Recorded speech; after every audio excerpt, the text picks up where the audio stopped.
महाराज जी, लोगों को जो ये माता आती है वो क्या होता है? प्रणाम करना चाहिए। कोई माता पिता नहीं आती है। नाटक की बातें हम इन्हें नहीं मानते, खुद देखा है। हम एक घटना बताते हैं। पहले संन्यास मार्ग में थे ना, तो एक फक्कड़ी स्वभाव होता है, वो कभी कभी उदय होता है। आप कभी कभी देखिए वो फक्कड़ी स्वभाव वो एकदम होता है। ये तो वैष्णव स्वभाव श्री जी की कृपा से था। ये वाला ये कभी स्वभाव नहीं रहा, रुद्र स्वभाव रहा। रुद्र उपासना, रुद्र स्वभाव। और दो चार महात्मा संग थे, तो एक गांव का आदमी जो है कुछ पेड़ा वेड़ा पवाया संतों को, फिर कहा महाराज हम बहुत दुखी हैं। क्या? बोले हमारी पत्नी को देवी आती है और अंतरे दिन मतलब हमें बहुत परेशानी होती है, नारियल न जाने क्या क्या, और सब गांव के लोग। अब हम क्या करें, पैर छू छू के परेशान हो, देवी जा नहीं रही। तो उनका 2-4 दिन हम यहाँ आए, तुम्हें उपाय बताएंगे, अगली बार से कभी देवी नहीं आएंगी। बोले क्या?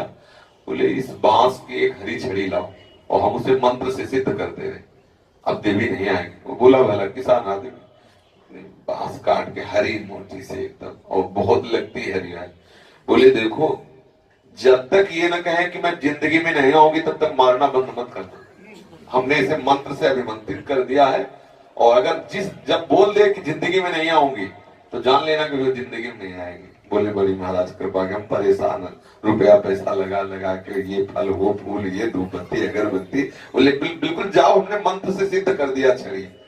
वह जहां आई देवी ऐसे कि मैं दुर्गा, तो उठाया वही डंडा, और 10-15-20 के बाद बोली कि बस हम, अरे हमें क्यों मारे, देवी तो चली गई। अरे बोले नहीं अभी नहीं गई। अब बोले जिंदगी में नहीं आएगी, जिंदगी में नहीं आएगी। अरे किसी के शरीर में दैवी शक्ति का प्रभाव आएगा और वो झेल पाए? आप सोचो, बिना साधना के, बिना तपस्या के, बिना भजन के झेल। हम इन बातों को कभी किसी के ऊपर भूत आना, किसी के ऊपर हनुमान जी आना, किसी जेहि गिरि चरण दे हनुमंता चले उसका पाताल तुरंता। बोले इनको हनुमान जी आ गए, बड़े बड़े शुंभ निशुंभ जैसे दैत्यों को पकड़ करके केस और घसीटते हुए सी दुर्गा मां ने उनका विनाश किया। ऐसी शक्ति तुम्हारे पास शरीर में आ जाएगी, तुम संभल पाओगे? हो संभालोगे? या तो इस कोटि की साधना हुई हो तो भाई समझ में आवे कुछ कि हाँ झेल पाए।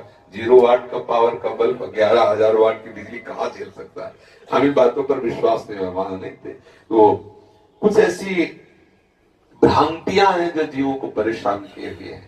हम प्रभु के अंश हैं, सच्चिदानंद प्रभु का ही सारा विलास है। हम भगवत भजन करें तो ये सब ठीक बात हो जाएगी, नहीं तो भ्रमित होता रहता है। उनको माता जी आती हैं तो उनको भूत जी आते हैं, तो किसी को हनुमान जी आते हैं।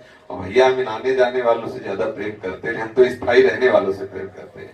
प्रियालाल के चरणारविंद का प्रेम करो और वो हृदय में आएंगे तो शीतलता आ जाएगी। ये सब ऐसा नहीं, हमारी मान्यता पर मोहर नहीं लगाएंगे कि किसी के माथे पे दुर्गा देवी आ जाती है, किसी के सिर पर हनुमान जी आ जाते हैं। ये हम बात नहीं मानने वाले। जैसे महाराज जी हमारे यहाँ पर ना जहारी बाबा की कुल देवता है हमारे ससुराल में, तो वहाँ पे ना सिगरेट का भोग लगाते हैं। ये सब आसुरी प्रवृत्ति, राक्षसी भाव, ये सब। कहीं तो बुकरे का भी बलि का चढ़ाते ना, बकरा, कहीं भैंसे का चढ़ाते।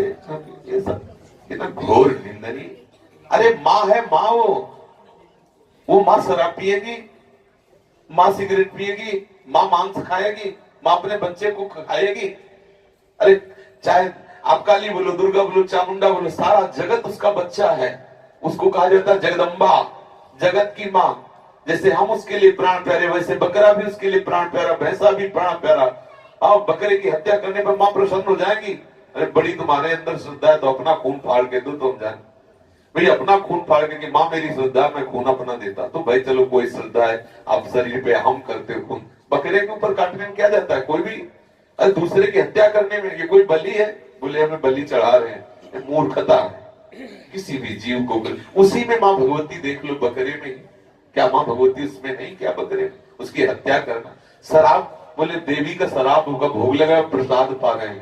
प्रणाम है ऐसे प्रसाद को, ऐसे भोग को, ना ऐसी चर्चा ना ऐसे दृश्य, इनमें सम्मिलित नहीं होना चाहिए।